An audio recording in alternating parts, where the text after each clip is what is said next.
This episode is brought to you by Cheesy Charlie's Western Bar and Petting Zoo.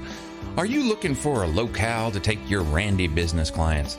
A place where young women in cutoffs and cowboy boots dance on the tables? A place with tequila shooters with an 80s vibe where your young John Travolta can find his Deborah Winger? But shoot, it's your night to take the kids. Well, partner, gather up those chiclets and take them to Cheesy Charlie's Western Bar and Petting Zoo, a true rootin' roarin' family establishment that caters at last to the whole family. Did I say petting zoo? I'm not talking bunnies and guinea pigs. Fact of business, they've trucked in nature from every style of industrial farm. Snake farms, alligator farms, fighting roosters from the chicken farms of Guadalajara, and a hungry caged puma from an illegal hunting lodge. Form memories of a lifetime as the little ones get close and personal to the man-killing stockyard animal kingdom, while rock country ballads roar in the background and go-go girls pour liquor on the bar and set it alight. And do you like bull riding? Brother, they got real half-wild Brahma bulls that'll kill you dead and run you hide up a tree. Give your kids an education in the sport of the ancient Minoans. Cheering love clowns, and Cheesy Charlie's got methed up rodeo clowns who risk life and limb after every longhorn dance, taunting 3,000 pounds of angry prime beef. Fact disclaimer, children under 10 require a parent or guardian's permission. Please be prepared to provide your blood type when you add your name to the schedule sheet. Celebrate your next birthday or kindred event at Cheesy Charlie's Western Bar and Petting Zoo. And thank you, Cheesy Charlie, for sponsoring the Rereading Wolf podcast. This episode is brought to you by the support of generous listeners just like you. You can learn how to be one of them at patreon.com/rereadingwolf. And thank you, listener patrons, for supporting the Rereading Wolf podcast. Warning. The following discussion is deliberately riddled with spoilers and unhinged speculation on this nearly 40-year-old book, Gene Wolfe's The Book of the New Sun. You can't read a Gene Wolfe story. You can only reread a Gene Wolfe story. Welcome to Rereading Wolf. We don't pretend that this is the first time you and we have read these books. We want to understand them in as much detail as possible, and that means considering the works as a whole. Hi, I'm James Wynn. And I'm Craig Brewer. Hi, Craig. Hello, how are you? I am good. I am so good. It's been a while since we have been heard. So yep. Somebody on Reddit was talking about something. He's like, yeah, I'm waiting for the Rereading Wolf guys to finish New Sun. And I was like, holy crap. we're not exactly doing the best job. Yeah, we're falling down. And I am so anxious to get to the end. You know what? We need to get to feeling like the way you were when Severian was stuck in the Citadel. And I know. I just want to get him out of the Citadel. Mm-hmm. And I just want to get to the end of Claw. So yeah, boredom can be a good motivator. We've been on this for 2 years, Greg. We've been on this for 2 years. I know. Which I knew was going to take a while. I'm not surprised, really. Because every hero's quest has that moment where they have to fall in the cave of despair or almost give up or whatever. So, well, this is like the scene in every Wolfe novel. I think every Wolfe novel has one of these where there's just this long period of people saying, where are we going here? So like for Fifth of Cerberus, it's the middle story for a lot of people. And Claw of the Conciliator is like that for me. And now for this podcast. But we're back, so we will get something done for you very shortly. Yes. Well, you ready to get started then? Yep. Oh, hey. It was a nice interview on Geeks Galaxy. That was really That's cool. right. See, we weren't totally gone for the last 3 weeks. Something else came out. It was just somebody else's podcast. Right. Geeks Guide to the Galaxy, episode 535, if you haven't heard it. Or to make it sound even cooler, it is Wired's sci-fi podcast. Oh, yeah. It's cool. And we were on the front page for like 3 days. You went to wired.com. There was a link to our story. It looked like it was all about Wolfe instead of us, but it was. It's fine. It's good. It's really, it's all cool. Well, whenever they're talking about Wolfe, they're really talking about us. So, but it was fun. That was cool. I didn't no idea it was going to actually be like on the wired.com page. So that was pretty cool. Yeah. All right. Well, let's dig in there. We got to get these comments through, because we have some pretty good ones. Not as many people, but some really long, in-depth ones. Speaking of, one thing that did happen is we have gotten a few people email us and say that they are getting started with the show. And I just wanted to say again, this is something that's actually, now that I think about it, not for anyone who's going to hear it for a while. Yeah, let me assure you. If you have comments about the old shows, we'll still take them. So so I just, as I was saying that, I'm like, oh yeah, that's not necessarily whatever. Yeah, we said before we'd still take it. So, but but it's cool to get that. They're hearing that, and y'all will be hearing comments about the early parts of the show, unless we've already answered it. In which case, I usually try to just say, well, yeah, that gets answered in chapter. I can actually remember most of the places where we talk about it. Not always, but mostly. No, you definitely have good recall for that. Yeah. I don't so much, but you do. So, okay, well, on Facebook, Marcus Gavea has thoughts, lots and lots of thoughts. He says, I am struck in this chapter by how the events could be interpreted through multiple mythological lenses. He's speaking my language. I have been working my way through Wikipedia on South American folklore and mythology. Some I knew a bit about, and most not. There are some good overlaps and promising connections in this chapter. For instance, the Chan Chan, and he has a little link to the Chan Chan in Wikipedia, turns out to be a weird bat-like sorcerer creature who drinks blood of the ill or sleeping people. And there are temptresses in the water and woods who try to lure you in, even specifically into the water to drown you. So perhaps we can see Severian falling into a pompous folk tale here. At the same time, there's a heavy Greek and Latin vibe in this section. The Undine mentions Cephissus by name. She is herself something like a siren or nymph, tempting the hero to follow her under the sea. And she is, as you noted, later explicitly named Juturna, the goddess of a Roman stream. I wonder if Wolfe is deliberately overlaying these two traditions, keeping us shifting between the rules of fairy tales and myths of one culture and another. My attention is especially on this as we look forward to the Kumeyan, who has a classical Roman name, but who takes us back to Apupunchau, a South American deity. There's also weird stories about South American witches, of course, one associated with the Quarai, which is the Tenegau, who is a Moorish princess transformed into a lizard or salamander with a ruby for a head. The echoes of the Kumeyan aren't tight enough for me to give a full account yet, but it's enough to make me wonder if there are others which do line up. And now he goes to part 2. I did a quick look at Michael Andre Druisi's notes and the Earth list and couldn't find anyone discussing the connection of Juturna to Virgil's Aeneid. The river goddess is there listed to be the sister of Turnus. I actually think this was discussed in the Earth list, but it's deep, and I think that there is something there, but I think there's a lot of earth to till here. So let's hear what you have to say. He says, the Italian hero whom the gods manipulate into playing Hector to Aeneas's Achilles. For those who haven't read the Aeneid, one structural key is that Virgil imitates Homer's Odyssey in the first 6 books and then his Iliad in the second 6. Sometimes the literary callbacks almost act like fate, forcing the characters into set roles. So Turnus is both literally and divinely forced to be Aeneas's nemesis. And Juno is also Jupiter's plan to make Aeneas founder of a Roman people. So she stirs up Juturna to the impossible task of defending her brother. In the final book of the Aeneid, Juturna comes up from her watery abode. She disguises herself as Turnus's chariot driver to defend her brother against his fated doom several times, only to be finally driven off by a fury before the boss level showdown with Aeneas. He doesn't mention the chariot race with Agia and Severian, but I immediately thought of that. The story has several resonances with Wolfe's Undine. Juturna has become a goddess in the Aeneid's telling as recompense for Jupiter's taking her virginity. She is not mortal like her brother, but she saves his life at critical moments. She even gets Turnus' sword for him at a key moment. Turnus is being manipulated by forces beyond his control to play a particular role, and notably, Juturna is the sister of Turnus. Is this enough of a hint at a similar relationship that Wolfe highlighted with that name in Earth of the New Sun? I think I think it is, Marcus.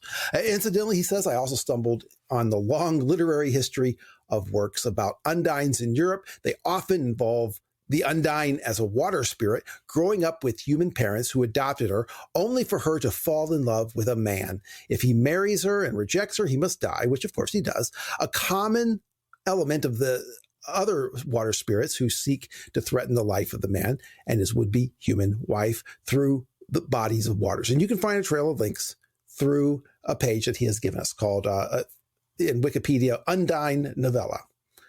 Okay, I've got some thoughts about this, especially about Turnus.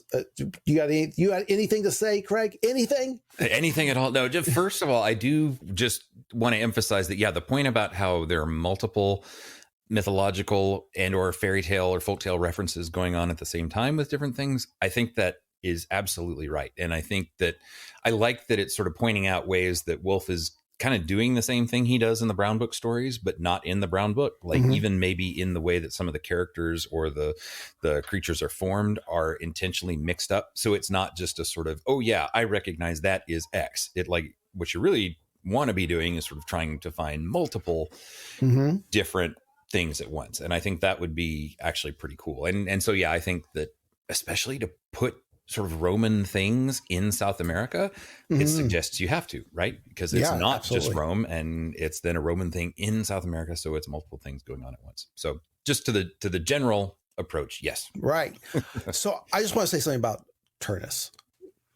I do think that the aspect of Turnus and the connection to Agia with the chariot race does have a lot. It does ring true for me, for a lot of the things I believe about what is going on, even though I can't quite delineate it. As I mentioned, I want Agia for Severian's grandmother in a way.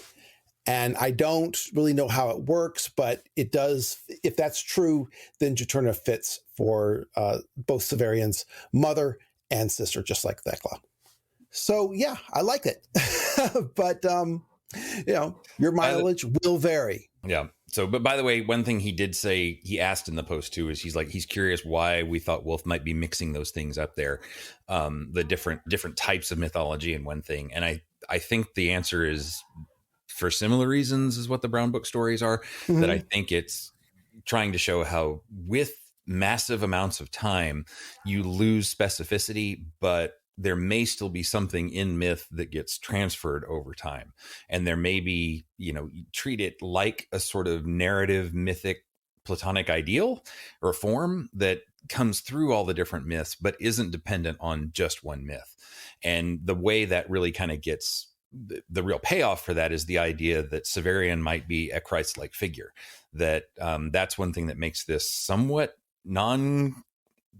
orthodox in any way, is that I feel like in certain ways, parts of the Book of the New Sun suggest that the actual historical Christ may not be as important as the sort of mythic place of Christ, or that might just be one sort of version of the story that gets told and repeated and has its importance many other ways. Maybe, I don't know. But point is, I think that mixing up the myths is very important to Wolfe to show that there is something common among different ones that may be almost lost to the point of total nonsense once you mix up all these different references, but that it still comes through over time. So anyway, that's what I think is going on, but that's a claim rather than an explanation, I think.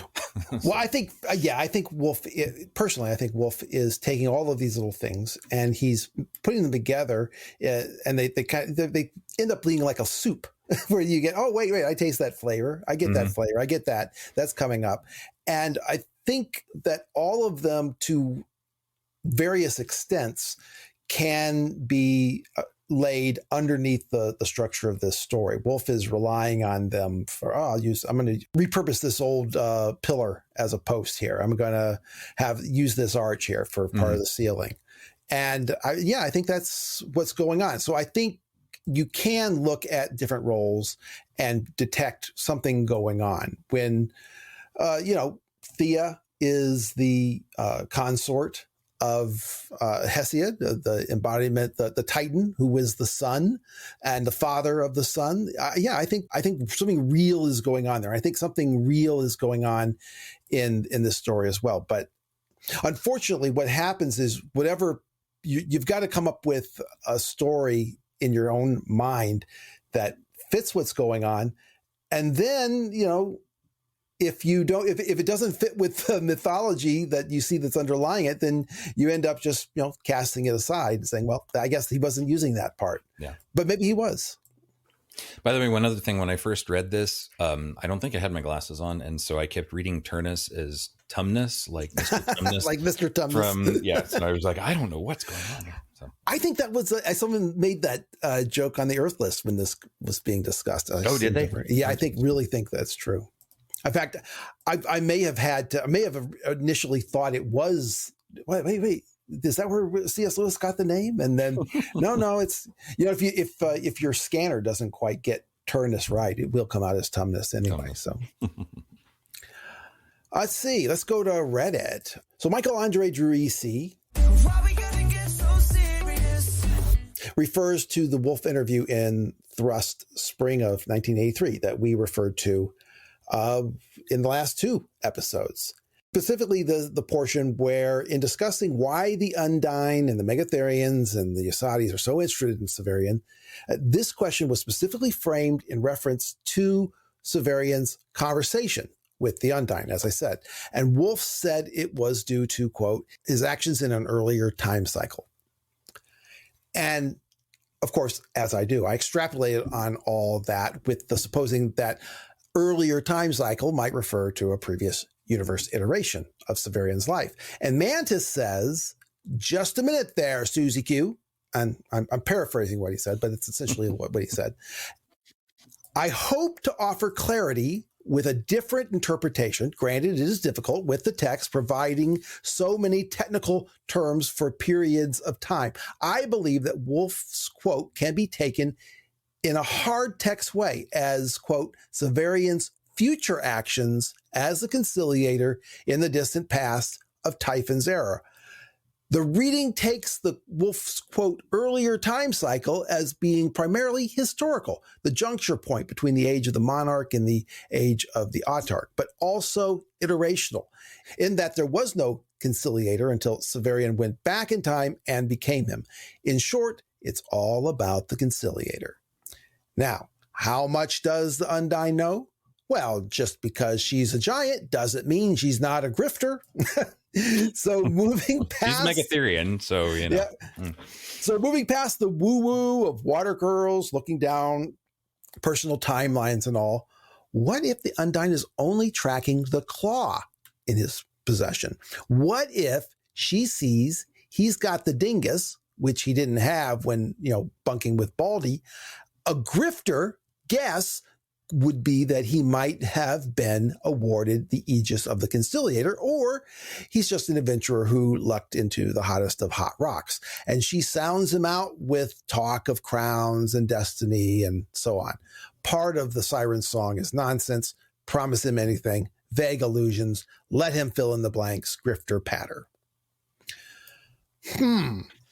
Well, so, I mean, I see the logic. I don't like that on so many levels, Craig. What do you think? I just feel like the way he talks about time cycles, like, I get what he's saying. It's and this is just a gut feeling. My gut feeling is that that's a little bit too parsing of how one might talk about previous time cycle in an offhand interview. Like, I'd be more comfortable if Wolfe was being sort of cagey with that. Whereas in an interview, it just feels like he really means another time cycle.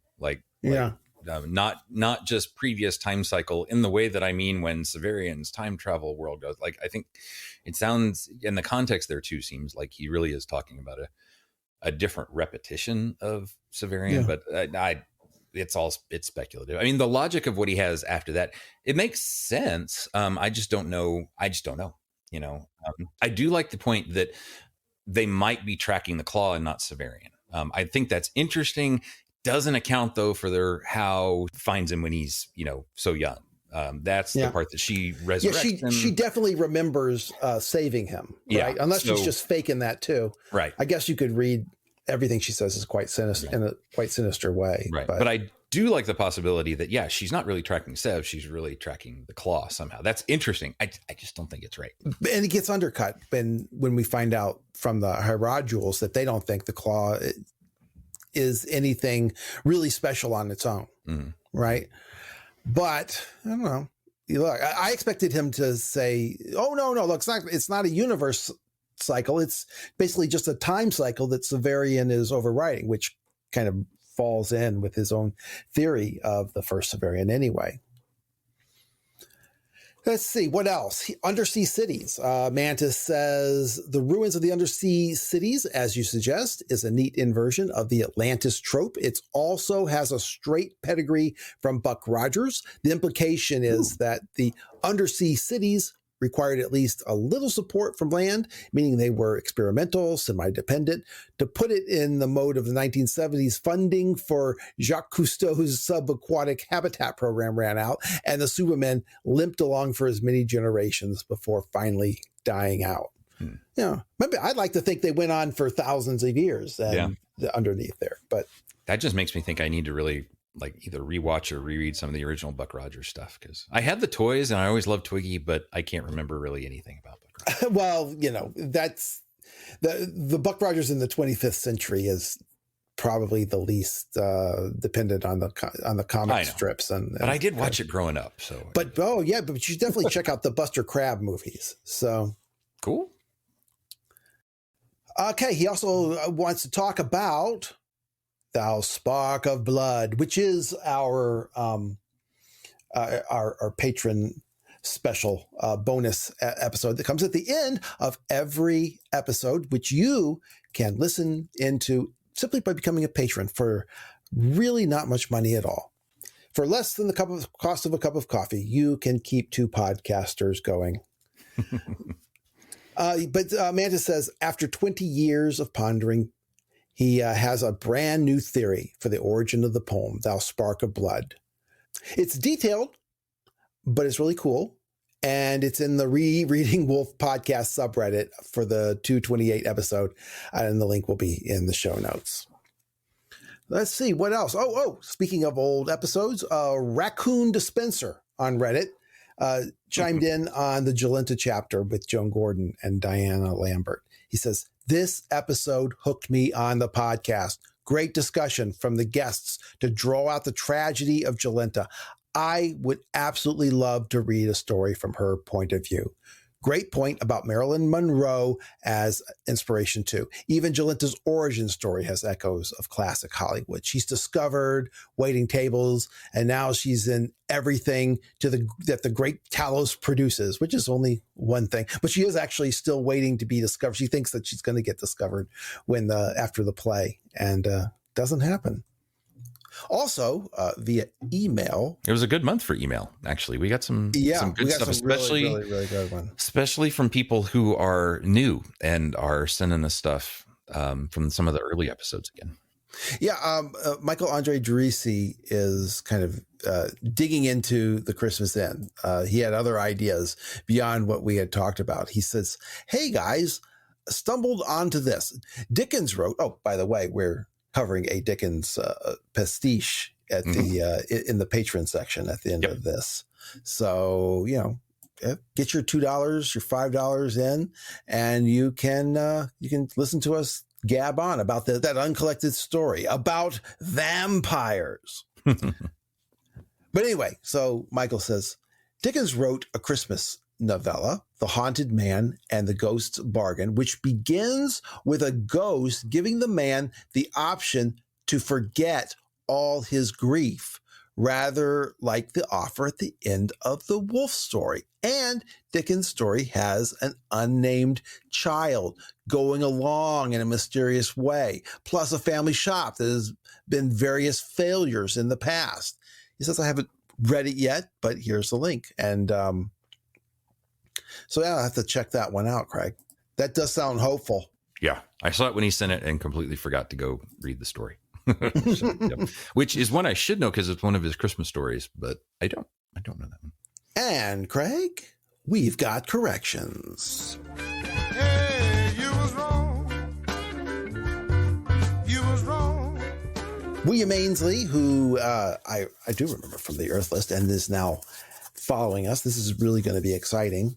It's nice to have, an old name, but also someone who has been, puzzling over this story for a long time, just like you and I. Yeah. But alas, what does he come bringing us? Corrections, which, to be fair, is one of our favorite things. He says we made a couple errors in chapter 2 of Shadow of the Torturer.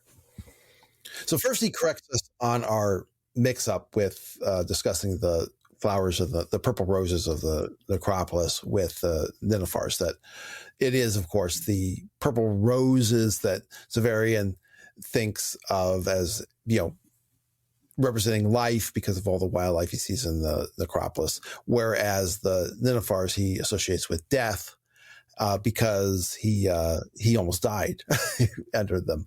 But Williams says, I'm spelling this out despite the fact that you had corrected this error, because I don't think you fully corrected it. As part of your muddle, you said, or at least seemed to me to be saying, that Severian regarded thoughts of his own death, the death of someone who had been kind to him, or the death of the son, which he associated with the Ninevars, as positive images. And I don't think that's the case, since he hated and feared the Ninevars for nearly causing his death. He must have hated and feared dying as well. Yeah, it's been so long, Craig. I don't know whether he's right or wrong, but at least here we've been corrected if we were. Yeah. And the other error, this is really good because William says, regarding the second error, I described it as a possible error in the subject line of this email, despite the fact that I am certain it actually is one, because either none of your listeners pointed it out to you, which I find unlikely, or because if they did, you didn't agree with them enough to add it to the errata or even discuss it. If so, you won't agree with me either. Okay, so what he's talking about is our debate over whether Severian is looking at a mummified corpse or looking at perhaps a brass effigy on top of the casket. Is that? Yeah. Am I describing that right, Craig? I think that's right. Yep. And I really felt like it was a mummified corpse for a long time, and now, because of some other texts that come up in Claw, beginning to doubt that. I see Craig's and Mantis's point in saying that no, he's not looking at a mummified corpse. He's looking at an image in a brass, or perhaps like one of those little effigies that they have carved out. I see the point. It's still, that whole thing laid out at length. It doesn't seem right, but it could possibly be that it's just the way he phrased it that threw me and made me misunderstand the situation. But I do find it more credible than I did before, and probably correct to say that no, it was some sort of image on the bronze, right? Yeah, I think that's right.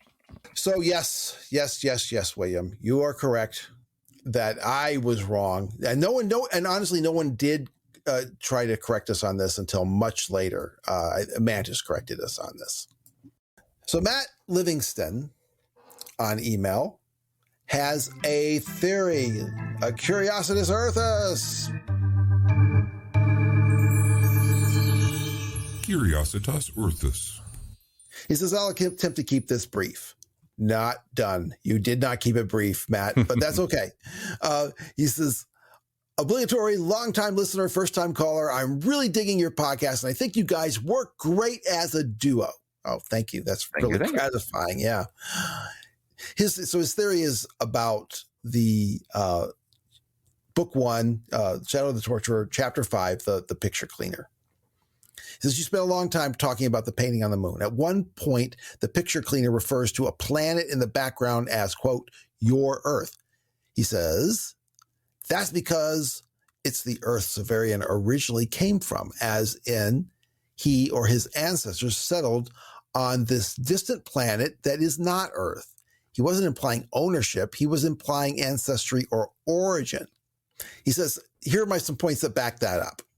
Severian is said to be taller than average because gravity was a bit weaker than on our Earth. You have mentioned several times biblical symbols of saints or referred to Severian as Christ-like. Christ came down to earth from heaven.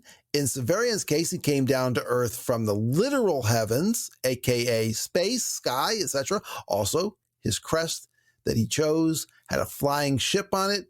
Maybe he chose it because it resembled a ship or that he knew or was familiar with. The photo image itself isn't a currently known image. The astronaut doesn't resemble any current astronaut because it's a photo from our future, Severian's past. At no point does he say it's an American flag, just a starched banner. It would also explain why the moon is barren, because it's not our moon. It's the moon of another planet. When he talks about touching the moon as the dawn of mankind, you compared it to man leaving the caves for the first time. In the instance of this quote, I think he was saying mankind didn't begin until they left the solar system. As for why the photo was taken on the moon and not on the planet itself, maybe it was a tradition, harkening back to the original moon landing that happened in real life, Apollo 11. Taking a small leap now, he meets Valeria. She says she is the last of her sons and the last of her daughters. Wolfe put that in there as a giant clue or misdirect or something. The point is he wanted us to focus on the fact that she was alone because she actually wasn't. She came from the same planet as Severian. They aren't twins as in bro and sister, but twins as in they're both the last survivors of the people who lived on that planet. That is why he gets so fixated on her. They are both the last survivors and the last line of survivors. Taking a larger leap. He's going to take an even larger leap. The astronaut in the picture is actually Severian from another timeline, past life. It's acknowledged that time is a little slippery. I feel like alternate timelines have been mentioned in your podcast, and why he seems to recognize it so immediately. Continuing to take big leaps, the ship the Tortures occupy is the one that brought Severian or his ancestors back to Earth. Again, acknowledging a time is a little slippery.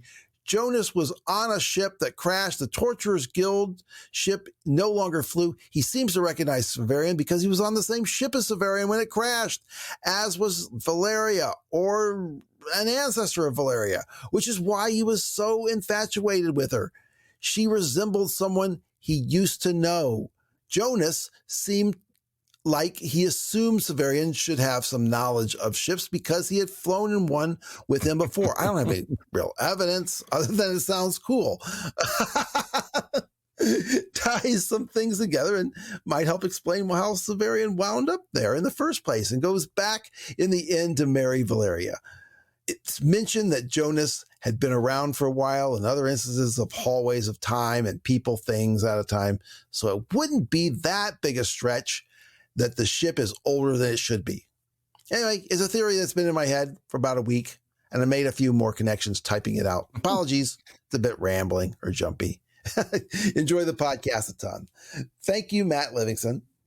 Yep, absolutely. And I do like the way you connected up the different people as being possibly connected to the past. That was interesting. But no, I still feel like it's like the whole sort of gist of that moment is supposed to be, I think, the sort of recognition of something from us that becomes there. Now, it is, bold to say like, yeah, that's what you're supposed to get on the first reading. But the more you think about it, then you find out other levels. Maybe, but it also just, there would be so much else that would have to change about his backstory. And yeah, that's another one where you end up with sort of this whole other backstory that never really comes up anywhere else. But I mean, again, yeah, congratulations on boldness. I appreciate that. But yeah, well, I confess, I'm not personally convinced. I think it kind of spins out into unwieldy territory. Who am I to talk? But, it's a curiosity to earth this, right? Always happy to take them because you never know what you're going to find. But it does, honestly, that explains as much of the Valeria connection as any other. Look, I'd like to see, no one's got an explanation for Valeria, I don't think, why Severian suddenly decides to go back at the end, why his feelings towards Valeria seem to just kind of grow out of nowhere. It seems to have something to do with, I think it has something to do with, getting the Autarch's memories, but I can't say why that would matter. So I don't know. It just seems to fit. And I guess, same thing here. So thanks, Matt. Also, Grant Canterbury says, I recently discovered your podcast and have been catching up with your timeline. Just finished the Baldander segment. And he brings up the fact that we talked about Talos representing a fox mask from a higher reality being a Pinocchio reference. So we did talk about that, I think, in the next episode, and he reminded us too. But we just wanted to give you a shout out that we are paying attention when people give us notes about old episodes. Yeah, yeah, absolutely. We do appreciate. Yeah, nobody can read the whole thing as they go, and this is this podcast is us growing as we go. Yeah, who knows? Like once we finish Citadel, who knows what it's going to be like when we come up with some totally different reading of the thing, and then somebody will start the thing and on chapter 2 say, you guys missed the whole point, which blah blah blah, and we'll be like, yes, we figured that out 4 years later. Yeah. Yes, it only took us about 15 chapters to get there, but we did. So, but he also says that he has noted that the fox in Pinocchio has Dr. Talos's exact showman style and patter down cold, and he loves swinging around and gesturing with his cane. That's absolutely true. You keep the crooks and charlatans in business bay, but do appreciate your patronage. And we do have new patrons since last time, so please, if you enjoy the show and feel like we need more encouragement to get things out more often, consider following us on Patreon. And it's patreon.com/rereadingwolf, where you can join up for $2 or $5 or more at your discretion. Even the $2 level gets you access to all the extra content up there. The higher levels get you the master tags and access to our Slack channel, as well as little gifts throughout the year. So since last time, we have new journeymen, Cole Batty, Ken Remen, and Lori Ampuja. And I do hope I'm pronouncing things correctly. We also have 2 new masters, Austin Beeman, who, by the way, we got to know in Chicago at Worldcon, and it was awesome. And he's got a whole lot of great story review stuff that I really hope you should check out, and I should go post some links somewhere. And also Thomas Kim. Can't stop me 'cause I'm impossible. Thank you all so much for your help and support. And remember that your one extra thing that we've started lately is that if you are a patron, even at the $2 or $5 level, you get access to our extra talk about an uncollected Gene Wolfe short story that we will always tag on to the end of the episode on Patreon.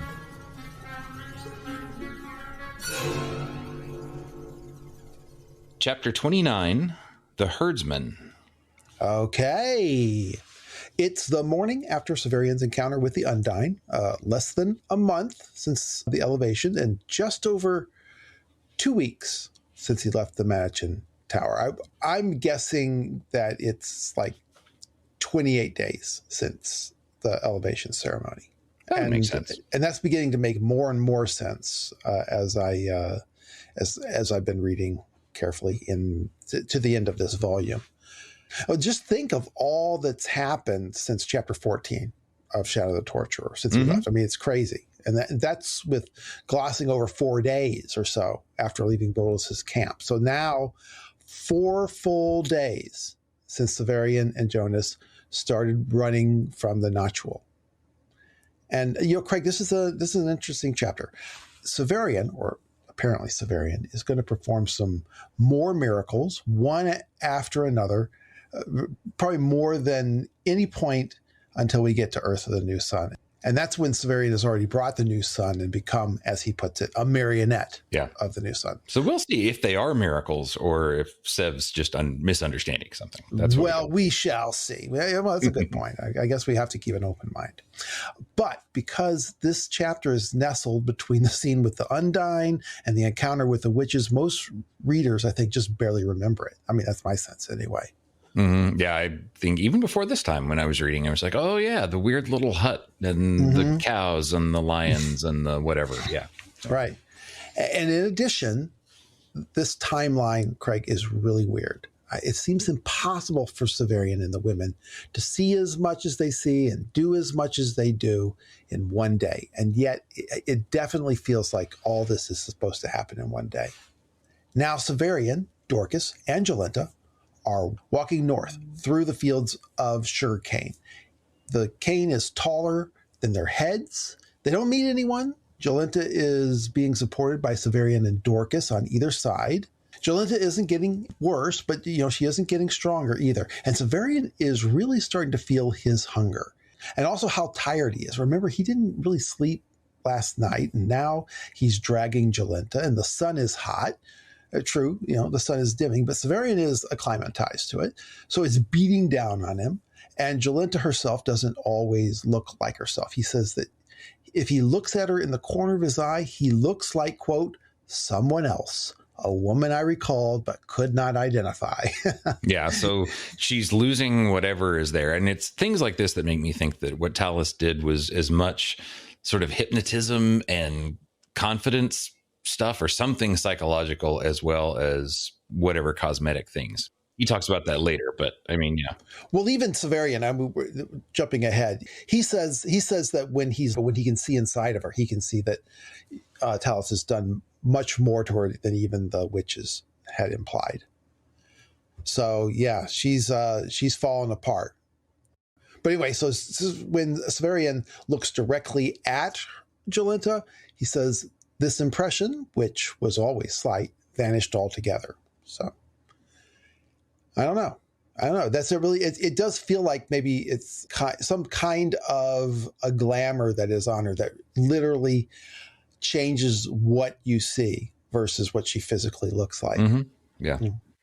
It's cool ambiguity to it. Whether or not it actually is that, that's one thing I've always loved about this part is how complicated he makes it seem.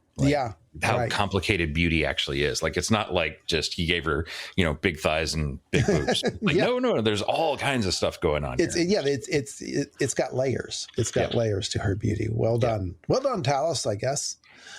I think most readers cue to Jolenta being the waitress in chapter 16 of Shadow, but I guess some don't. And this foreshadowing is for those readers alone. So Severian says, my shoulder grew raw under the baldric.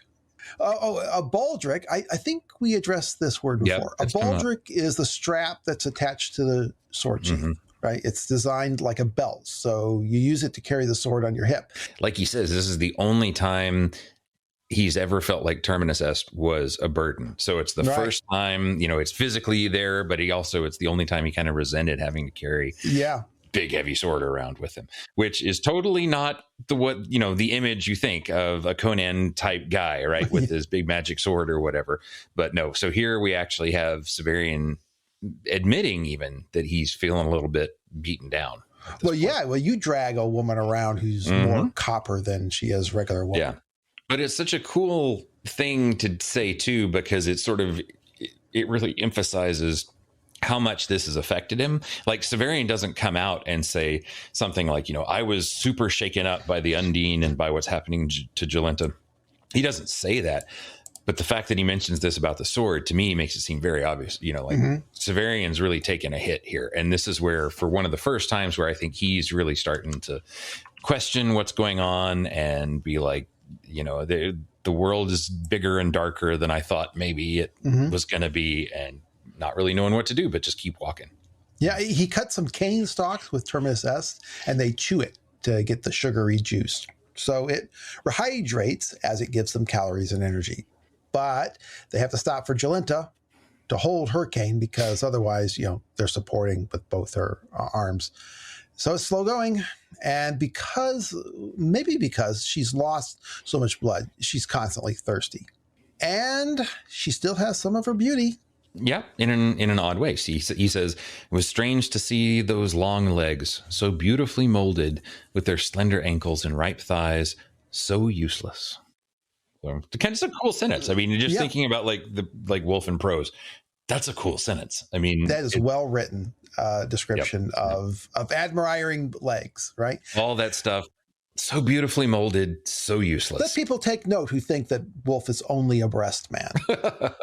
Yeah, he can admire legs too. But no, totally. It's like just that one sentence, like pulling it out and taking a look at it. It's like parallel construction. You got the two so phrases there, and they each go in opposite directions. Anyway, sorry, I like it a lot. So they walk this way all day.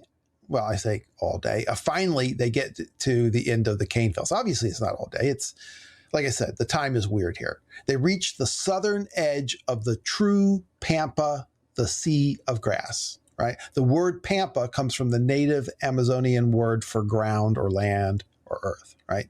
Pampa. Among all the other signals in this story that it's taking place actually or elusively in the southern half of South America, especially in Argentina, the mate, the maned wolf, Jorge Luis Borges' Master Olden. This is possibly the most overt. Yeah, because he just uses the word. Yeah. It also reminds me a little bit, I don't think it's intentional at all, but it totally reminds me of the beginning of Hyperion, when the people, by Dan Simmons, but when the people show up on the planet and like the boat that's going to take them to their storytelling thing comes, and it's a boat that is literally blown on a sea of grass, and it's just such a cool image that's stuck in my mind. That is cool. Yeah. But yeah, anyway, reminds me of that. Has probably no intentional anything to do with either way, but I like it. South of the Amazon Valley forest is this massive treeless plain called the Pampa or the Pampas. It lies mostly in Argentina. It is to that region what the Great Plains are to the central United States. Severian literally calls it, like we said, a sea of grass, which is also what the Great Plains are often called. But here we are in future Argentina, either actually or elusively.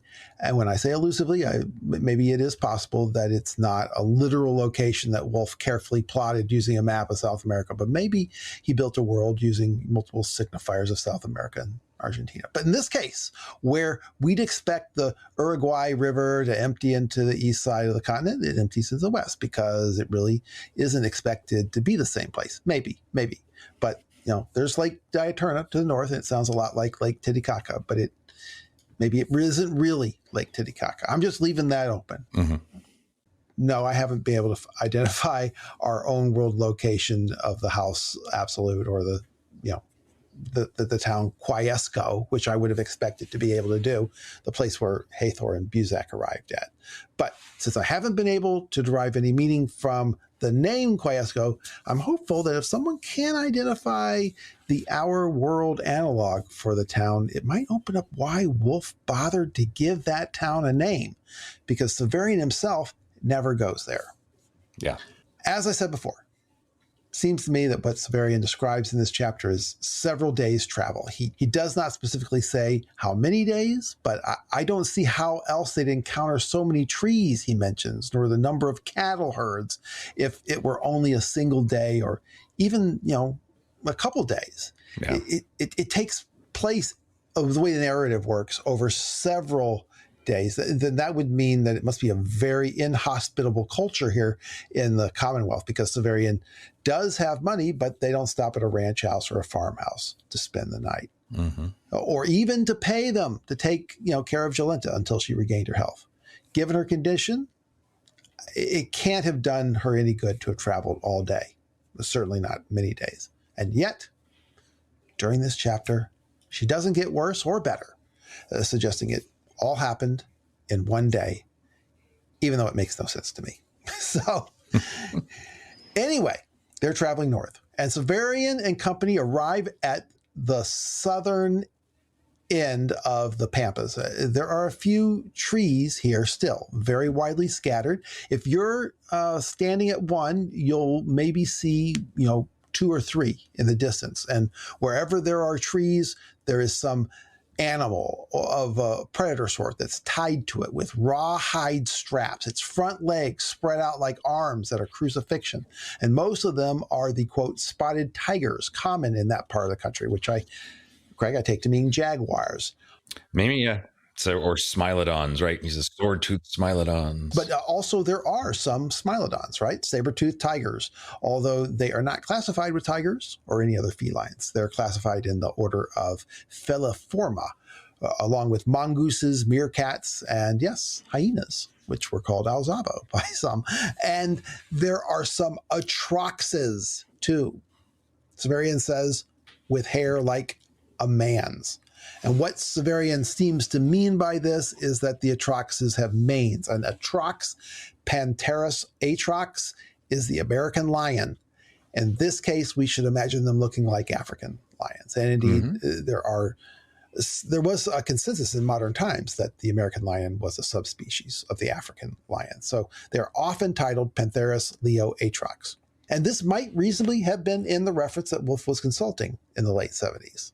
However, recent DNA analysis has suggested that they were genetically identical to Eurasian cave lions. Although American ones grew bigger, and that's something because Eurasian cave lions were considered the largest lions that ever lived. They went extinct around 12,000 years ago, maybe due to human hunting. Who knows? Cave lions just makes me think of cave trolls, and I don't know that I'd ever heard the term cave lion before. I'm not sure, but yeah, interesting, very cool. I'm learning. So I think there's a cave leopard, there's a cave bear, there's a couple of cave things, which I think is just paleontologists getting on a kick because they always find the bones in caves. Anyway, for our purposes, imagine a very big African lion with big bushy manes. So, but it's why they're there. It's why they did it. And we should say what he says, but then it's one of those moments where I wonder, because Severian is giving the reason for this strange thing happening. But it's a guess on his part, right? Like he assumes he knows what he's talking about, but it's very cruel. I think that's the main thing we're supposed to gather here, even for dangerous predators. Most of these cat-like predators are just desiccated carcasses. He says hardly more than bones. But some there are alive. And the purpose of this practice, as you said, is to ward off other smilodons, jaguars, and atroxes by the sound of their cries. And I guess they would roar, whine, or other predators would just treat that as a sound to stay away. Essentially, remember the Planet of the Apes when they would find the wardings blocking their path with ape bones and skulls? They serve that purpose. They're scarecrows. They're cat repellent.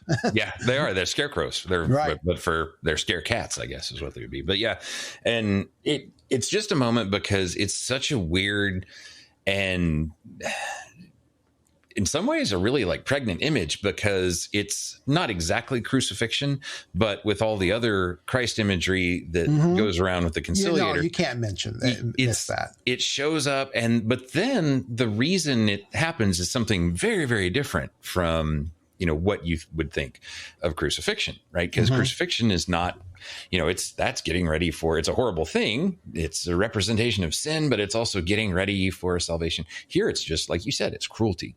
Right.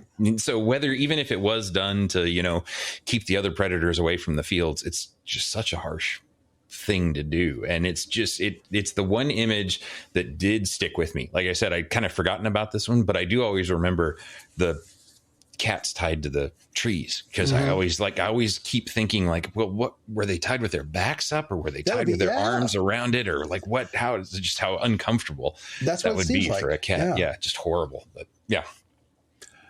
But, the black cattle themselves are dangerous. Severian says that they were more dangerous to humans than the big cats. And I should say that the African Cape buffalo is also considered more dangerous than lions or, other big predators in Africa, to hunt. They're cagey, they're malicious, they're vengeful, they're full of spite, they curse, they're all kinds of things. They stay up late. They're bad news. That reminds me, if Mark, if my friend Mark ever, not Mark Armini, but another Mark that I have ever listens to this, he tells this hilarious story about being chased by a bull on a hike that he and another friend of mine were taking, and I didn't go on. And I missed this grand story about being chased by a bull on a long Boy Scout hike. So, anyway.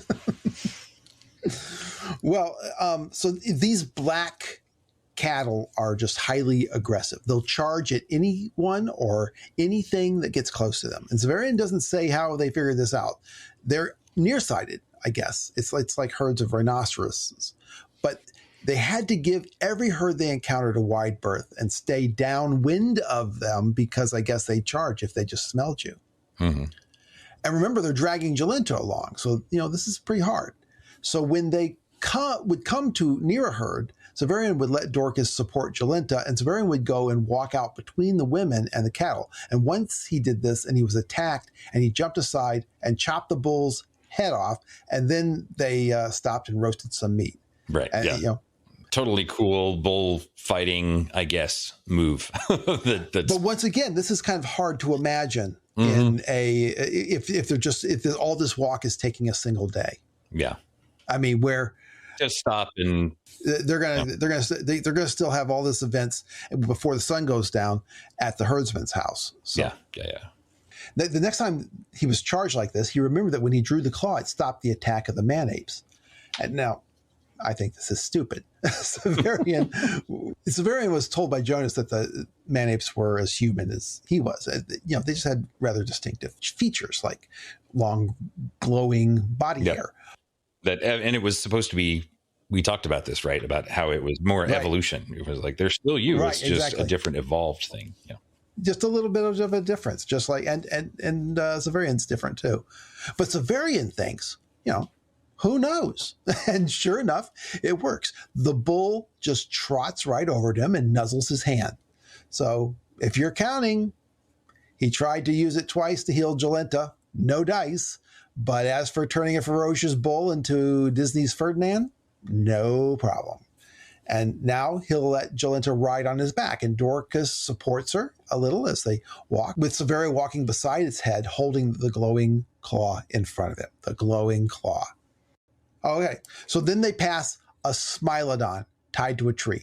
It's nearly the last tree that they're going to see in the journey. And Severian, who only 3 chapters ago left Jolenta to be murdered by Talos and Baldanders, quote, seemed to feel his eyes on his back, yellow eyes as large as a pigeon's eggs. And Severian, who is also severely dehydrated, I guess, feels empathy for this animal. So he gives the claw to Dorcas. Now it's going to be revealed in a bit that the claw is no longer actually necessary to keep the bull docile. It's been tamed, maybe permanently tamed. I don't know. However, Severian thinks the claw is doing the work, keeping him tame. So he doesn't say that it goes dim or anything when he lets go of it, or does it? I mean, does the claw still glow in Dorcas's hand? If yes, what does it mean? If we believe that Severian himself is subconsciously making it glow.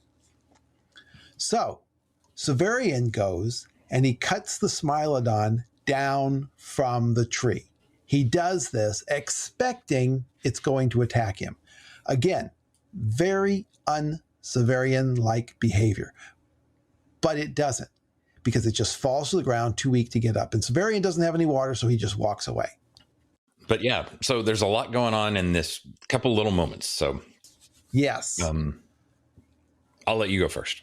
Well, I want to talk about why we're getting this scene to the story. Why? Okay, cool. The scene does not demonstrate the power of the claw the way it did with the bull, right? Right. And in fact, no, he doesn't. Healing him.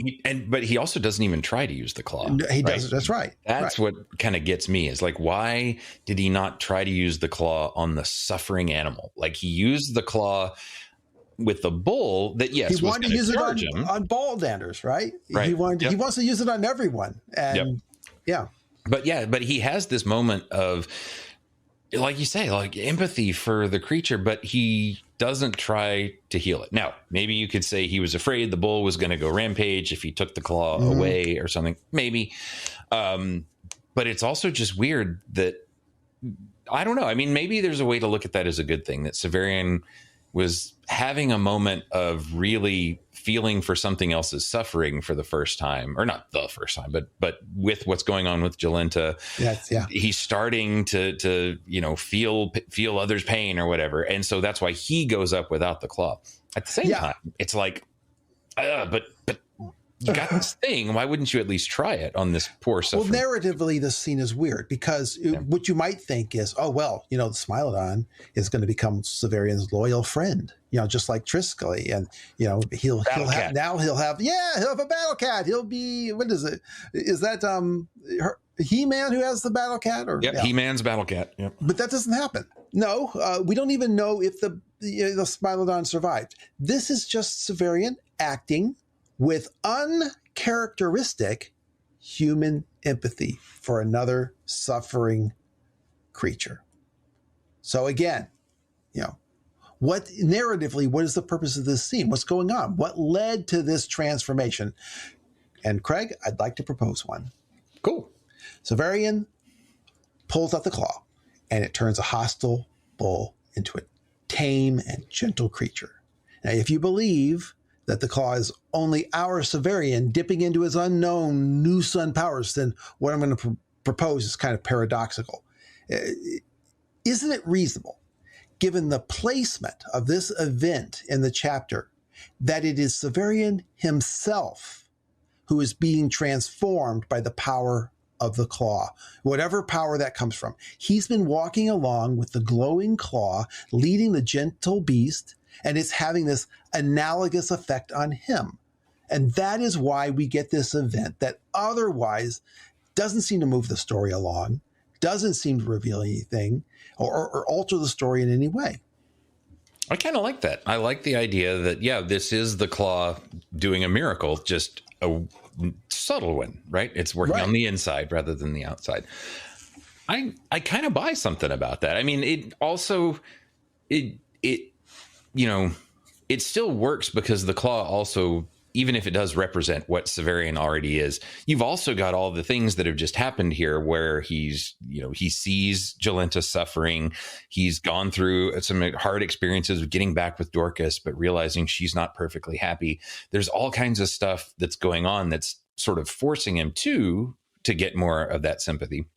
But maybe the claw is also a kind of, you can call it a magic way that kind of reemphasizes those things. Maybe. I mean, he is handling the claw right while he's, getting ready to go check on the poor Smilodon. So, I kind of like that. No, honestly, that's the only thing I've got. Otherwise, I think the scene is a little bit weird. It seems uncharacteristically unnecessary. Right. I also like it that it really makes the claw into a magic item of a different sort, right? It's not just like a healing spell thing. It also does really potentially change people, which, it's got those multiple levels going on at once. And I like that. And it seems like that's what it has to be if it's really going to be meaningful, as so central as it ultimately is. So. Yeah, it's kind of an amazing device. The Heraduals said, there's nothing in the claw. I can't do all the things you're saying, but that's pretty effective if that's the case. Symbols making us, but in a different way. It's just a really, again, a cool sentence. It says, he fell to the ground, too weak to stand, and I, who had no water to give him, could only walk away. Right? Yeah. It's a cool moment. It's like, I wish I could have helped him more, but I couldn't really, not in the situation we are. He's already got Jolenta to take care of, can't take care of a dangerous beast too. Couldn't really give him water, couldn't really help. And it's like, there's a sadness in that, right? Like he wanted to do more, but he couldn't. And that's not a kind of experience Severian usually talks about. That is not the Severian we know. That's right. What have you done with Severian? And I was thinking, like, the big thing he does do is have a little bit of mercy towards Thecla in the beginning, right? But here, this is different because I thought when he first was going over there, he's going to put the poor thing out of its misery. He doesn't, though. He doesn't kill it. Maybe that would be kinder. I don't know. But it is in pretty stark contrast to Thecla that he frees it here instead of just finding a way to make it stop suffering. And then maybe there's something different. There's something important in that distinction. But Yeah, anyway. Yeah, he actually acts. He doesn't just kind of wave his claw around. He actually, steps in and yeah. Now we're a little after noon. Does this mean it's taking place in more than a single day, or is now all this happened in the morning? I mean, that's. Yeah, I think that's got to. I don't know. It seems hard for me to get my mind right. I agree that this is actually happening in one day, but come on. All this happened in one day. He killed and butchered a bull, and then they sat by a fire and roasted it, and then now they're on, and now Craig, I just don't buy it. So like I said, so it's little afternoon. They've stopped and roasted a bull. They've done everything else, and now it's maybe 6 hours at most. But now it's a little past noon. But just past noon, Severian sees some kind of carrion bird, a vulture or crow or something, circling in the sky above. And it seems that Severian thinks that they can smell, the dead or dying being. And we're getting a memory from the tower. He says that once or twice, when the journeymen were, quote, very busy in the examination room, very busy, the apprentices had to go outside and throw rocks at birds perched on the curtain wall where the break opened into the necropolis. And they did this because they didn't want carrion birds, which supposedly could smell death, perching around the tower and giving the whole citadel a bad reputation. Like, people might think they kill people here. So anyway, the vultures are circling, and Severian records something that I think is interesting for me. It ties what just happened with the Smilodon. So he says, the thought that Jolenta might die was repugnant to me, and I would have given much for a bow so that I might perhaps pick the bird out of the air. But I had nothing of the kind and could only wish. And this is Severian, who again, not so many days ago, left Jolenta with Talus and Baldanders to be beaten and robbed, rather than just, hold her in place for a few minutes. Soon, two small birds join the other one, and he can identify these as Cathartidae. A cathartid is a New World vulture. Specifically, it identifies one of 7 species of vultures native to North and South America. Because he identifies them by their bright head color, which I guess that these are king vultures or some analogous species. Of course, it could be a California condor, but, it's the king vulture that has that really gorgeous head color. And I'm not just putting this on for reasons I can't verbalize. I do know my vultures. And because the original bird is so much larger, a wingspan 3 times larger, he knows that this is the mountain Teratornis, which Severian mentioned in the last chapter of Shadow of the Torturer.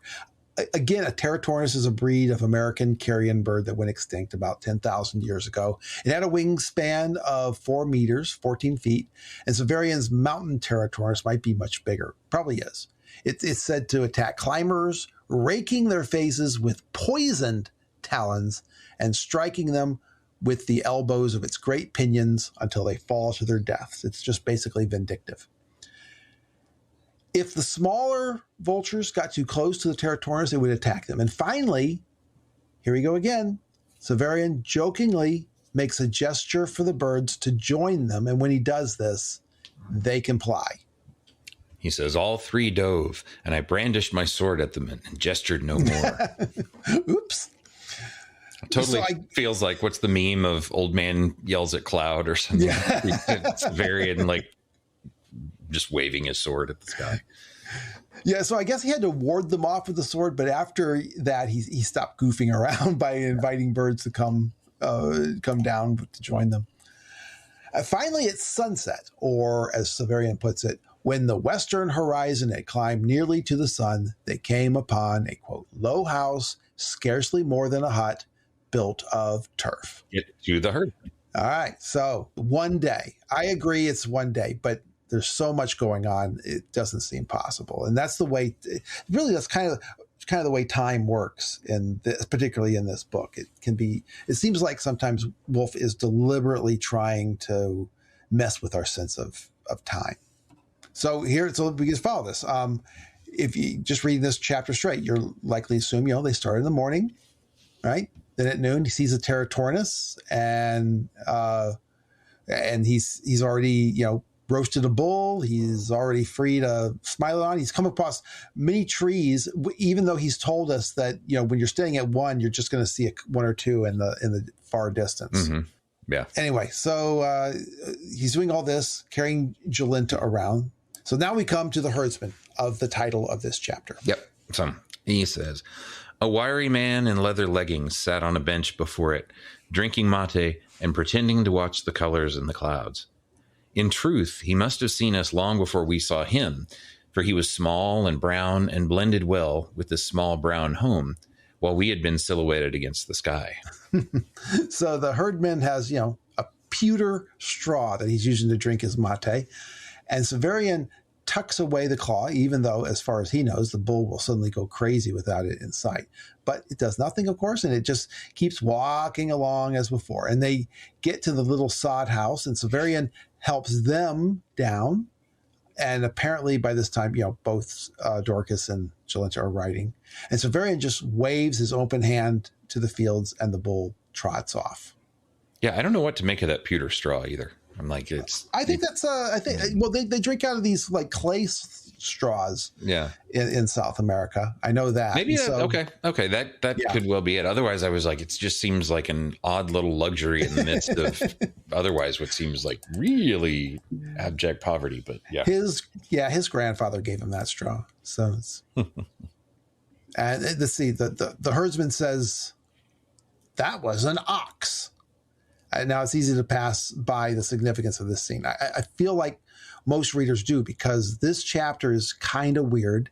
It's also not absolutely clear whether Severian, has been changed permanently by the events in this chapter. And as I said before, it sits between Severian's encounter with the Undying and Severian's encounter with the witches. So I feel like it just gets passed over because, that's, what are you going to do with it? But I think this is pretty big. The bull was definitely not an ox. An ox in animal husbandry is a castrated bull used as a draft animal. And we'll see as the conversation progresses that the herdsman knows it's a bull. He's just saying, I know you have a big secret here, but I'll play along. But you know that I know what's going on here, and I know you know it. And so he wants to make sure that he understands, which he doesn't yet, which is that this group have tamed a pampa bull, and because someone who can do that is not to be trifled with. So the herdsman says, that's an ox, and Severian first, and then Dorcas just go along with this. They don't contradict him. He explains that they borrowed it to carry Jolenta, and he says, is he yours? I hope you wouldn't mind. We did him no harm. And the herdsman says, no, I only asked because when I first saw you, I thought he was a destrier. My eyes are not as good as they once were, but as you say, it was an ox. You see what it is to become old. I would have licked the blade of this knife and pointed it to the sun to swear that I saw something between the ox's legs. But if I were not such a fool, I would know that no one can ride the bulls of the pampas. The red panther does it, but then he holds on with his claws, and sometimes he dies even so. No doubt it was an udder the ox inherited from his mother. I knew her, and she had one. I told you, I don't know nothing. Okay. Well, I'm not sure what a red panther is, unless it's a puma or something. Maybe it's an atrox, an American lion. I don't know. Severian says that he's a city slicker and doesn't know anything about cattle, and maybe he doesn't really know, what an ox is. Maybe he doesn't want to explain. I don't know. Okay. He goes on. He says, I'm a man more ignorant than you. Everyone around here but me is one ignorant eclectic. You know these people they call eclectics? They don't know anything. How can a man learn with neighbors like that? Okay, an eclectic. We get no definition for this word in this volume, but Severian explains it in sort of lictor. Yeah, so forms sort of the lictor. These men were eclectics, the descendants of settlers from the south who had mixed their blood with that of the squat, dark autochthons, adopted certain of their customs, and mingled these with still others acquired from the amphitrions, hopefully that's pronounced correctly, farther north, and those in some instances of even less known peoples, traders and parochial races. Yeah, that explanation requires further explanations. Autochthons are, of course, ostensibly the native people of this continent. I think it is reasonable to imagine them as the descendants of Amazonian tribes, but it is said somewhere that Nessus was originally founded as a autochthon village. Yeah, and we get a lot of talk about them too in the beginning of Sword with Syriaca and some others. Yeah, so I think it's probably more accurate to say that autochthons are descendants of the present city people of Argentina, Brazil, and Uruguay. The people of Nessus and the Citadel they're from later stock. They're colonists from somewhere else. Further south are, Roche's people with blonde hair and freckles. So, Scandinavia maybe. The eclectics are a mixed culture from the colonists of Nessus and further south and the autochthons. But there is also some mixture with the amphitrions. An amphitryon was a figure of Greek myth, but frankly, I think Lexicon Earthus has it right. The name means roughly antagonist to either side. And probably since they are from further north, where the Commonwealth and the Aegeans borders are disputed, I think Lexicon Earthus has it right in suggesting that these are the people of that region who are unaligned with either side, at least reliably. And they could be equally said, I suppose, to be as friendly or hostile to either side. Yeah. And the eclectic culture is further mingled with other groups that are less populous and unnamed. A parochial race would be smaller groups with distinct cultures and traders from abroad. That is to say, they are true mongrels, these eclectics, and their status as Mongols, taking a little bit from this group, a little bit from that, is otherwise an exception. It seems in Severian's world, at least from Severian's perspective. Nessus is cosmopolitan, but it's cosmopolitan in a samey kind of way. The other groups have more definite cultures. Yeah. It's sort of like the old thing about the difference between a salad and a melting pot, right? It's like exactly. Eclectics are more the Commonwealth. It seems more like the salad, where you do have all these different races and things living together, but it still seems pretty clear for the most part. Who's an armiger, who's a whatever. Exactly. But eclectics are that's the miscegenation going on. I guess. It's just, someone's got to stop it. Yeah. So Lexicon Earthus compares the eclectics to the mestizos of colonial South America. But it seems they are just deliberately more complicated than that, since mestizos occupied a middle ground between two distinct peoples, the Spanish and the native South Americans. But the eclectics... They really seem like a hodgepodge. Yeah, they're like a central melange between all these different cultures. Some of them are rivals, and some have nothing to do with each other. Now, the herdsman calls his neighbors eclectics, and he calls a guy that we're about to meet, who is his son, an eclectic. And I think the herdsman is, he's being ironic here. He's an eclectic as well. Right. And the tone of that thing that he says, how can you learn anything with neighbors like that? It's kind of like, all these ignorant eclectics, right? Yeah, it's kind of like, you've heard undoubtedly, because someone who is a redneck talk about those ignorant rednecks, or hillbillies, all those ignorant hillbillies. Yep. Yeah. So I think that's definitely the tone of what he says when he's talking about. Yeah, it's just a way of owning a derisive term, right? Yep. Dorcas asks him to let them come in and let Jolenta lie down because she thinks she's dying. The old man says, "You should ask this man here. He can lead an ox. I almost said a bull, like a dog." And Dorcas replies, "But he can't help her. Only you can." And there it is.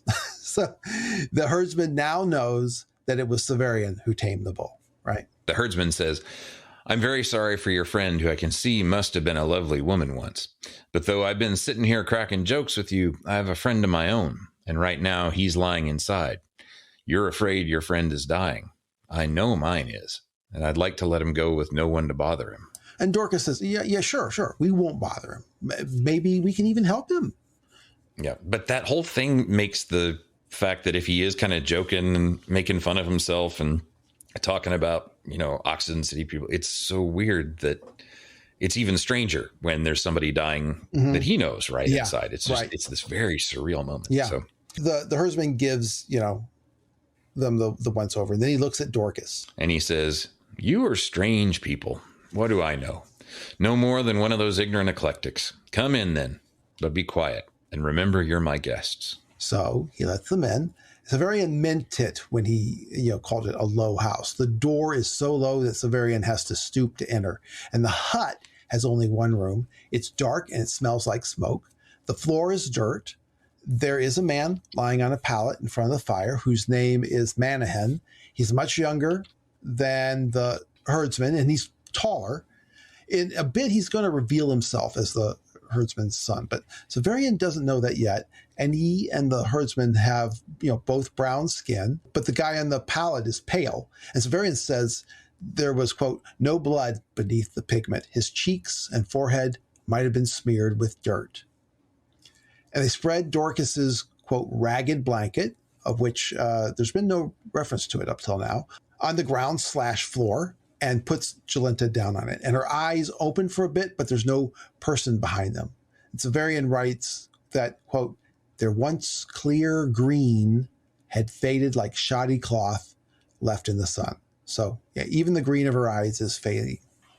And the herdsman whispers, she won't last longer than that ignorant, eclectic Manahan. Maybe not as long. Saint Manahan, or Mayan, he's mentioned in the book of Acts, chapter 13, verse 1. All we know about him is that he, quote, had been brought up with Herod the Tetrarch, that is Herod Antipas, who was a friend of Caligula's.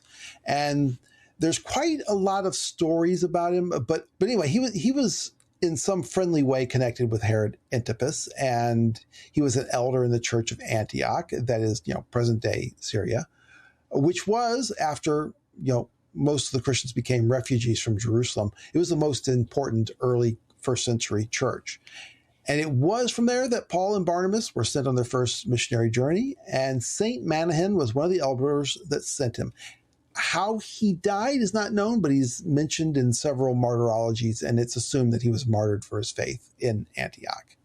But I guess maybe the reason it's appropriate is because he's an eclectic, right? This Manahan was a Christian, and he was also a friend of Herod. Yeah.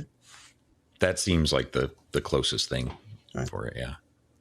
So Dorcas asks for water for Jolenta, and the herdsman leads to get it from a rain barrel behind the house. So, yeah, it's all happening one day. There's no doubt about it. I don't like it, but I can't get around it. As soon as the herdsman leaves, Severian pulls out the claw. He says, this time it flashed with such searing cyanous flame that I feared it would penetrate the walls. The claw is really busy now. Cyanous means intense blue, an intense blue flame. The young guy on the pallet, quote, breathed deeply, then released his breath with a sigh.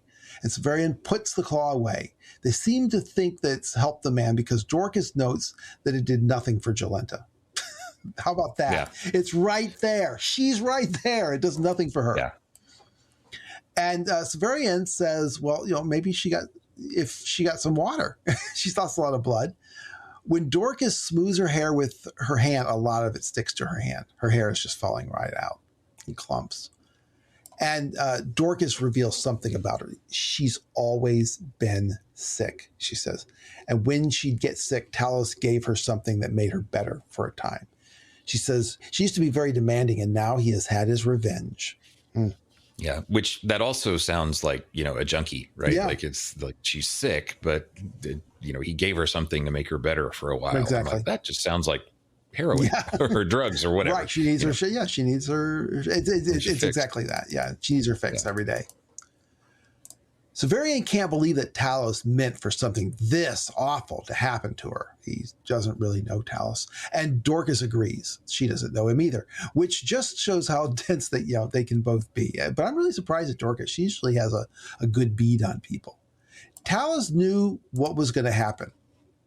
And when they left her, I think Jolenta seems to have known as well. Talos and Baldanders didn't care, but Dorcas figures that they could still catch up with Talos and Boltlanders because they'll stop to perform and spy out the land. Again, the fact that Dorcas thinks they could catch up with them suggests that they really have been traveling only one day. So Severian is perplexed by Dorcas' statement that the two of them would spy out the land. Mm-hmm. Yeah, she says, at least it always seemed to me that they wandered as much to discover what passed in the world as to get money. And once Dr. Talos as much as admitted that to me, though I never learned just what they were looking for. Yeah, this is an interesting detail, right? I hadn't, really paid a lot of attention to it before. Are they working as spies for Vodalis? Talos definitely has Vodalis' sword cane, I think. Yeah, my gut says no, but I don't know quite what to make of that, because even if they are, it still seems like they're still just doing their own thing.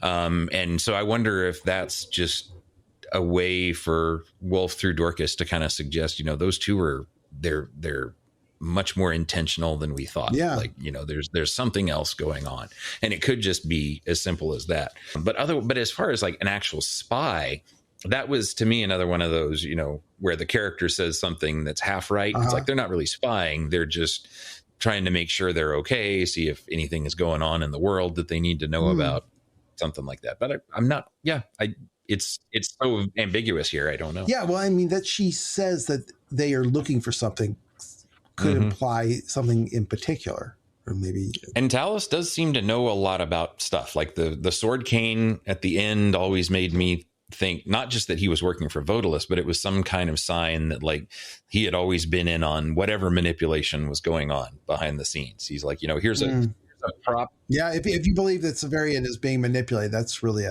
this is confirmation for you. Yeah. Because what the sword cane kind of is it's like, here's a prop from the very beginning, right? And I have it. Yeah. It's like, here's something that from the beginning, this whole thing was set up, organized somehow. Yeah.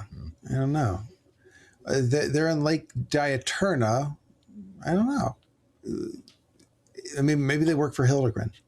That's also a possibility. But that whole idea that, that they were looking for something is kind of, what could they be looking for? Yeah. Anyway, if we believe Vodalis, then it doesn't seem that they are spies for either him or Hildegren. I wonder are they looking for Megatherians, just like the Megatherians were kind of following him? I don't know. Maybe that was. Yeah, I don't know. Who knows? Yeah, it's weird.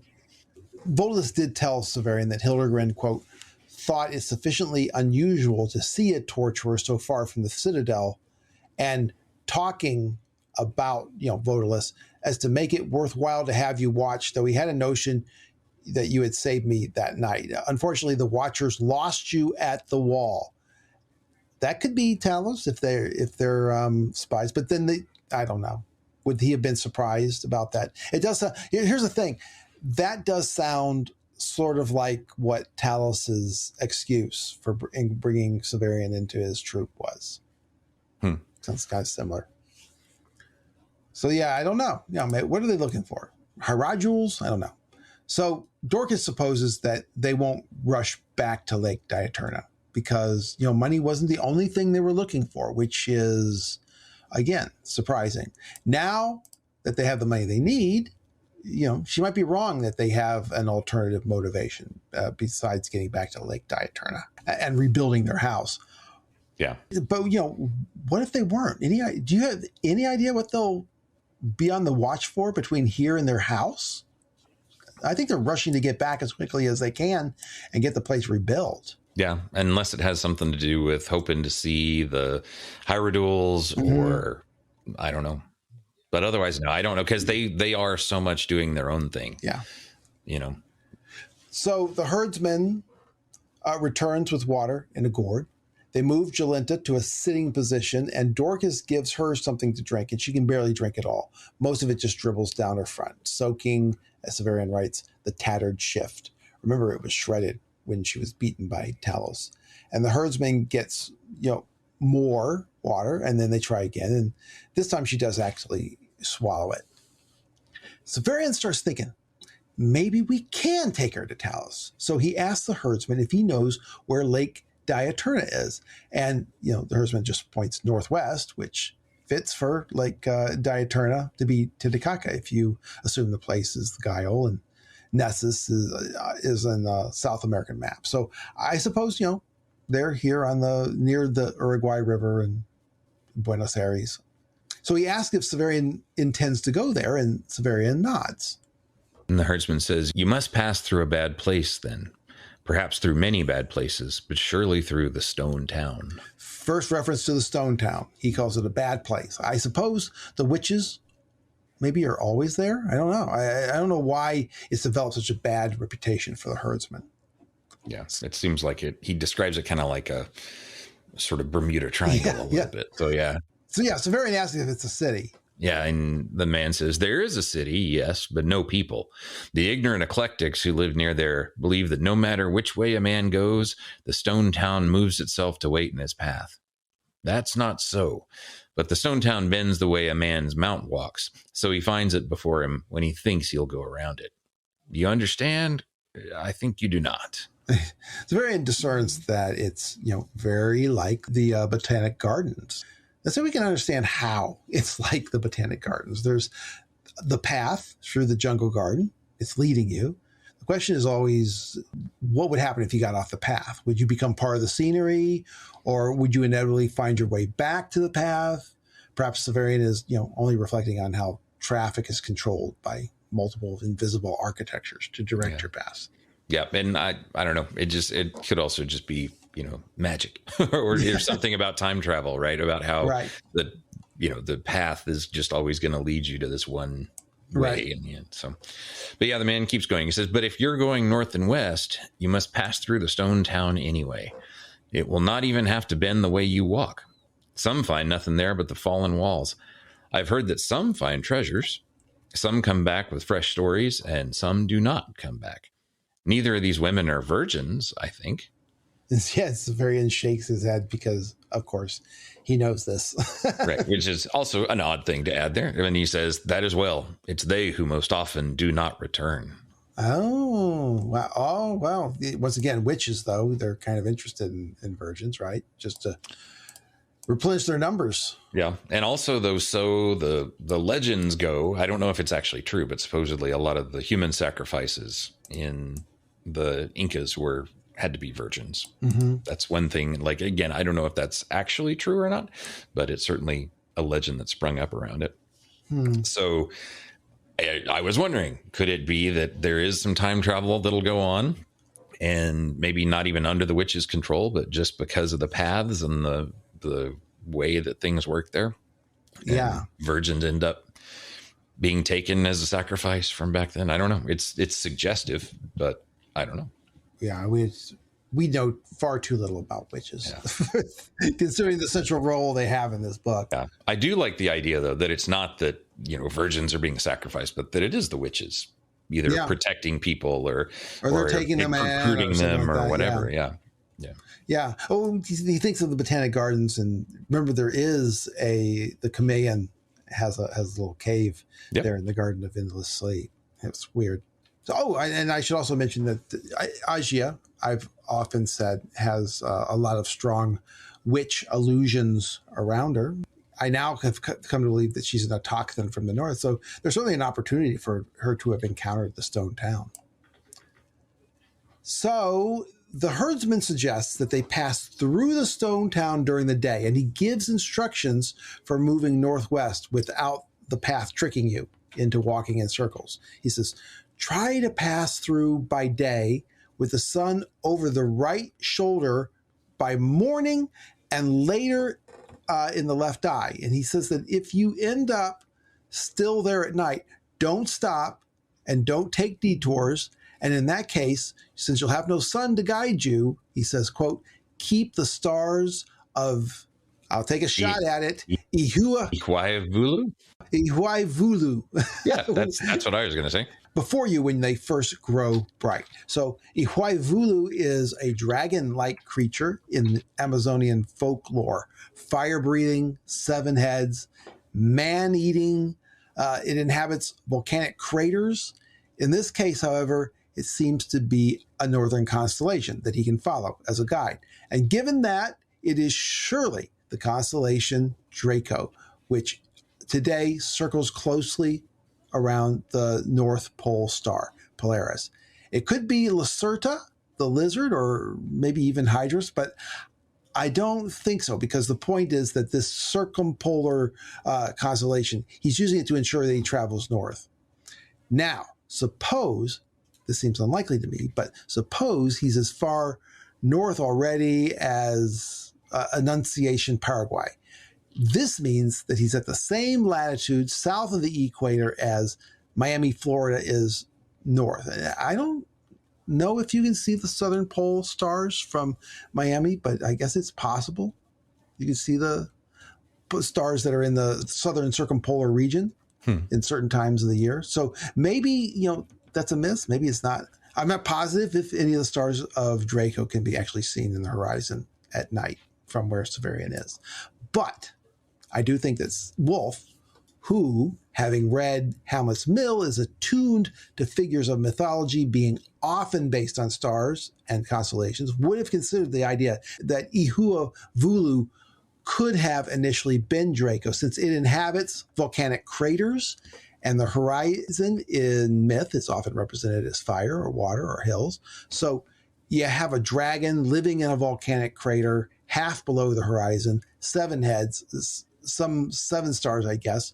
I should stipulate that I have no idea what most of the Amazonian Central American names are for these constellations. But I think Wolfe gave Draco the name Ihua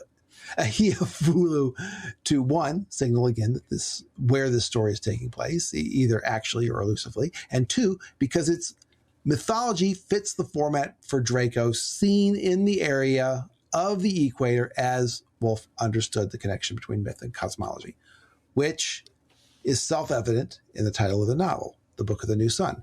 And in that, he eventually cites Hamlet's Mill directly in the Book of the Short Sun. So that's quite a rant about a very small reference to the text.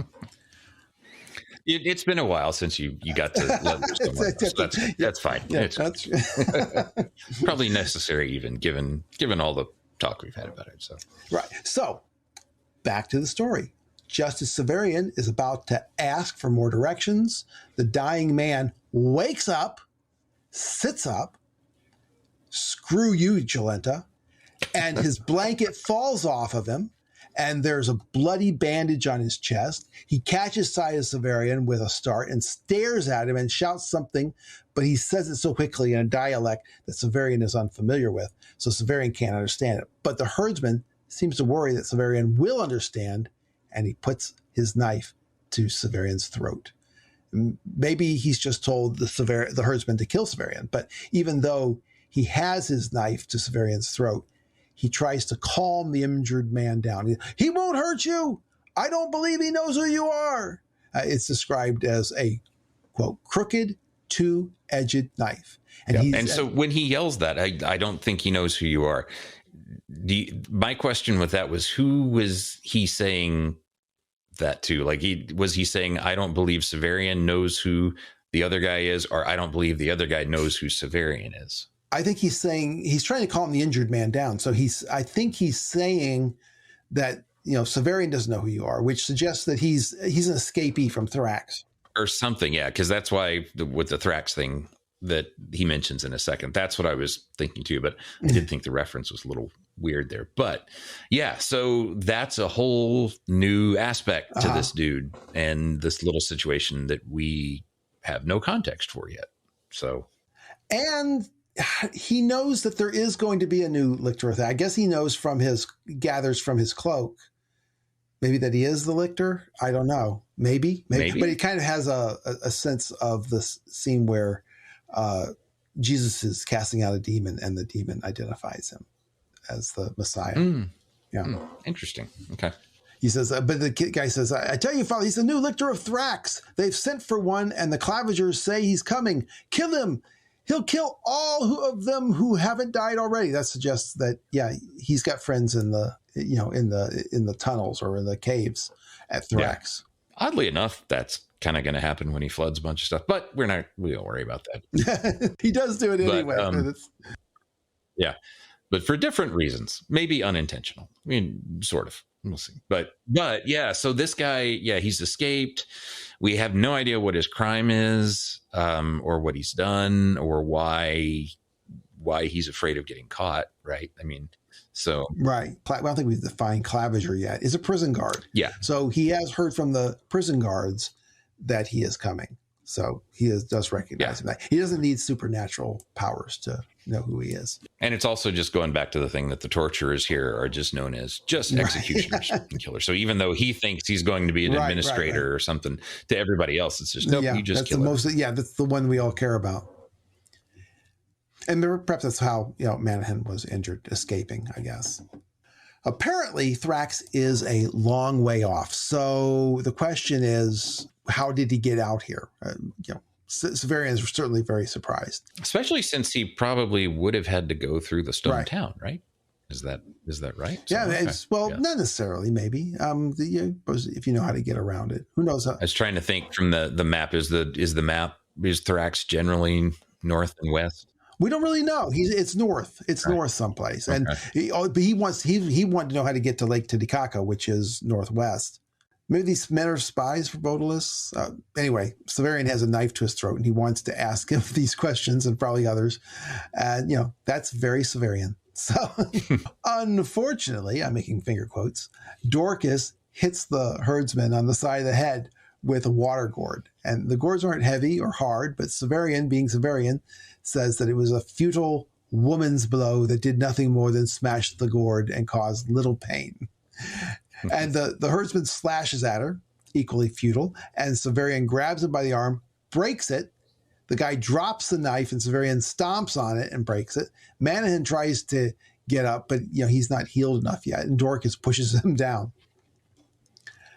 Well, now they're both disabled, and the herdsman says, "We'll all starve," because his arm is broken. But Severian says, "You care for your son, and soon he will be well enough to care for you." And then he asks what Manahan did, that they're on the run from the law. And apparently they are out here because they're hiding from the authorities in Thrax, like we said. But they won't tell him. Do you think this is anything we're supposed to figure out? Is there a mystery here? Right now, I don't know, but I do wonder when we get to the Thrax sections. I've never read those looking for anything connected to this. So that's when you do. Where's the hearing about the prison break? Yeah. Mm-hmm. Yeah. That's why we needed a lictor. Now, as for the crooked knife that the herdsman used, we're going to get details about that in the next volume. Mm-hmm. Yeah. He says, many of these eclectics favor knives that are curved, or as they're sometimes called, bent, having two relatively straight sections with an elbow a little toward the point. This shape is said to make it easier to pierce the heart by stabbing beneath the breastbone. The blades are stiffened with a central rib, are sharpened on both sides, and are kept very sharp. There's no guard, and their halves are commonly of bone. I've described these knives in detail because they're as characteristic of the region as anything can be said to be, and because it's from them that Thrax takes another of its names, the City of Crooked Knives. Yeah. So the knife is a signifier of the herdsman's ethnicity, right? Yeah. And also something about this passage just makes me think of Peace when he's talking about his little pocket knife. And it's like how precious and how significant it is. Yeah. So I don't know if that's just is that a Wolfism thing, that he had a knife that was special to him, and so he's got to talk about him. I don't know. But it's also not, he doesn't do that for every knife. We get all that about the sword, about Terminus Est, and about a couple other little things. But yeah. So something here about these knives. And the other thing I didn't know is just the emphasis on the curved. Is that supposed to make it seem like, it's the eclectics are like the Moorish exotic others or something? I don't know. Thrax seems to have a lot of cool names. The City of Windowless Rooms, the City of Crooked Knives. Yeah. Yep. And Crooked Knives. Yeah. Well, back to the events at hand. Severian sets the herdsman's arm bone back in place, which you can bet was as painful as breaking it. And then he puts a splint onto it. He and Dorcas sleep outside, and they tell Manahan and Dad that he'll kill them if they open the door or if they harm Jolenta, who they leave inside by the fire. Then in the morning, while those two are both asleep, Severian touches the herdsman's broken arm with the claw. He doesn't say whether it glowed or seemed to have any effect. So we don't know if it was ineffectual in the way it was for Jolenta. No, but it is another moment here where Severian has reacted in the way he was trained, and then obviously felt somewhat bad about it, right? Because he helps him heal. Or he's just merciful, right?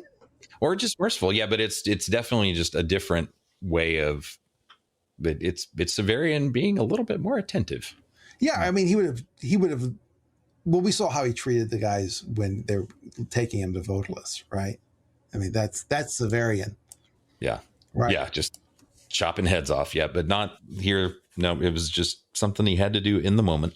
Yeah, I gotta say, I kind of think maybe the claw did glow here if I had to choose, because in the past he's always said when the claw was inert, but as in the case with the man-ape arm, remember that man-ape, the guy whose arm Severian surely healed. I think he healed him, but for some reason Severian says nothing about it. My point is that Severian has not in every case said when the claw seemed to do something. So I prefer to say that something did happen. Not far from the hut, tied up, is a destrier. And Severian didn't say whether the destrier belonged to Manahan and his father. I wonder if property ownership is a sort of a fuzzy concept in these parts.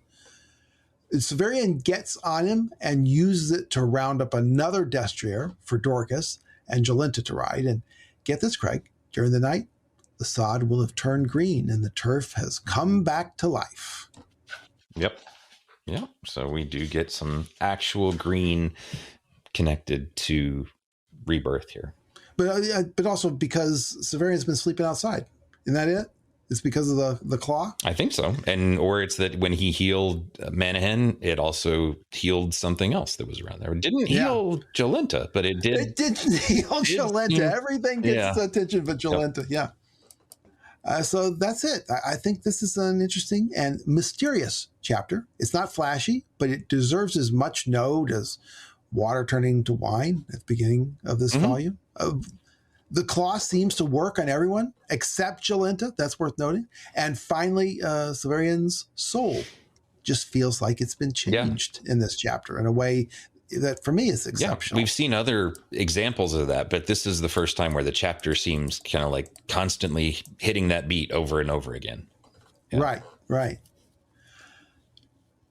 I think for a while that he does become a kinder person, and maybe some of it sticks. And maybe that explains what happened with Syriaca and with the sick children in Thrax. Yeah, I don't know if he was getting better, and then he had to face the war and the Citadel. So I don't know. Yeah, well, I mean, he works as the lictor of Thrax. He's a bad guy for his job, but maybe he's a good guy in his spare time.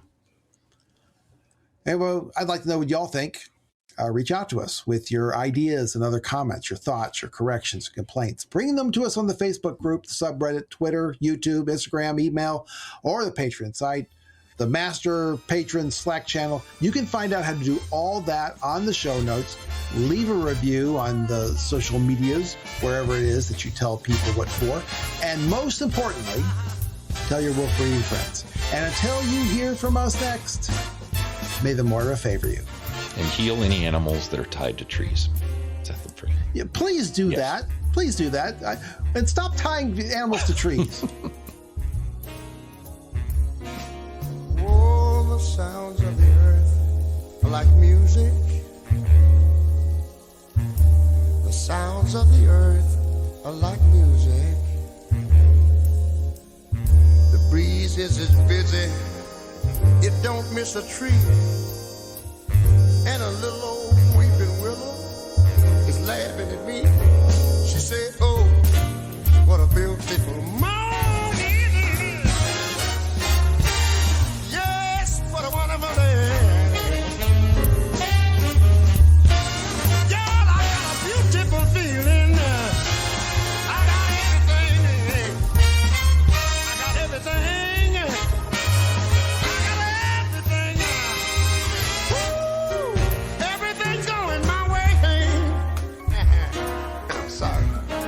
But I got everything going my way. Oh, baby.